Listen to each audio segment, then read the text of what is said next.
ಸುದ್ದಿಗಾಗಿ ಸಿದ್ದು ನ್ಯೂಸ್ಗೆ ಸ್ವಾಗತ. ನಾನು ಮುನೀರ್.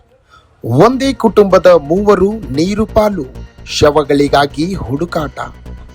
ಹೌದು, ಮುದ್ದೇಬಿಹಾಳ ಪಟ್ಟಣದಲ್ಲಿ ಒಂದೇ ಕುಟುಂಬದ ಅಕ್ಕ, ತಮ್ಮ, ಅಳಿಯ ನೀರು ಪಾಲಾಗಿರುವ ಘಟನೆ ಶಿರೋಳ್ ರಸ್ತೆಯಲ್ಲಿರುವ ಆಲಮಟ್ಟಿ ಎಡದಂಡೆ ಕಾಲುವೆಯಲ್ಲಿ ನಡೆದಿದೆ. ಸುಡುಗಾಡು ಸಿದ್ಧ ಸಮುದಾಯದ ಬಸಮ್ಮ ಚಿನ್ನಪ್ಪ ಕೊಣ್ಣೂರ್ ವಯಸ್ಸು 20, ತಮ್ಮ ಸಂತೋಷ್ ಚಿನ್ನಪ್ಪ ಕೊಣ್ಣೂರು ವಯಸ್ಸು 18, ಅಳಿಯ ರವಿ ಹನುಮಂತ್ ಕೊಣ್ಣೂರು ವಯಸ್ಸು 18 ನೀರು ಪಾಲಾದವರು.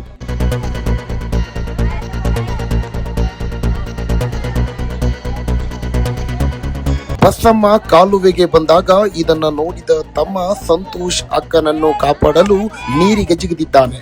ಇವರಿಬ್ಬರನ್ನು ಕಾಪಾಡಲು ರವಿ ಕೂಡ ನೀರಿಗೆ ಜಿಗಿದಿದ್ದಾನೆ. ಆದರೆ ನೀರಿನ ರಭಸಕ್ಕೆ ಕಾಲುವೆಯಲ್ಲಿ ಆಳವಾದ ಮಟ್ಟದಲ್ಲಿ ನೀರಿದ್ದುದರಿಂದ ಇವರು ಮೇಲೆ ಬರಲಾಗದೆ ಮುಳುಗಿದರು ಎಂದು ಪ್ರತ್ಯಕ್ಷದರ್ಶಿ ಬಸಮ್ಮನ ವೈನಿ ರೂಪಾ, ಬಸಮ್ಮನ ಅಕ್ಕ ಹಣಮವ್ವ ತಿಳಿಸಿದ್ದಾರೆ.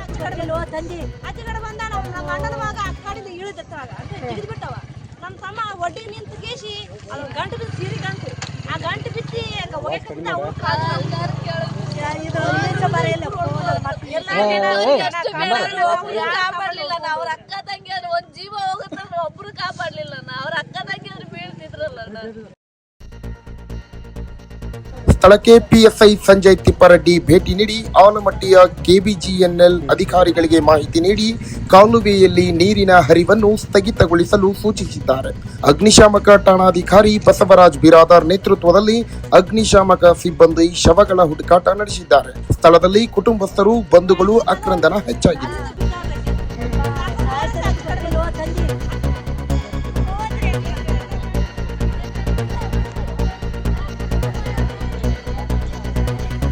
ಜಾಹೀರಾತುಗಳಿಗಾಗಿ ಸಂಪರ್ಕಿಸಿ. ಇನ್ನಷ್ಟು ಸುದ್ದಿಗಳಿಗಾಗಿ ನಮ್ಮ ಚಾನೆಲ್ ಅನ್ನು ಸಬ್ಸ್ಕ್ರೈಬ್ ಮಾಡಿ, ಪಕ್ಕದಲ್ಲಿರುವಂಥ ಬೆಲ್ ಐಕನ್ ಅನ್ನು ಕ್ಲಿಕ್ ಮಾಡಿ. ಹೀಗೆ ಮಾಡುವುದರಿಂದ ನಮ್ಮ ಸುದ್ದಿಗಳು ನಿಮಗೆ ಬೇಗ ತಲುಪಬಹುದು. ಧನ್ಯವಾದಗಳು.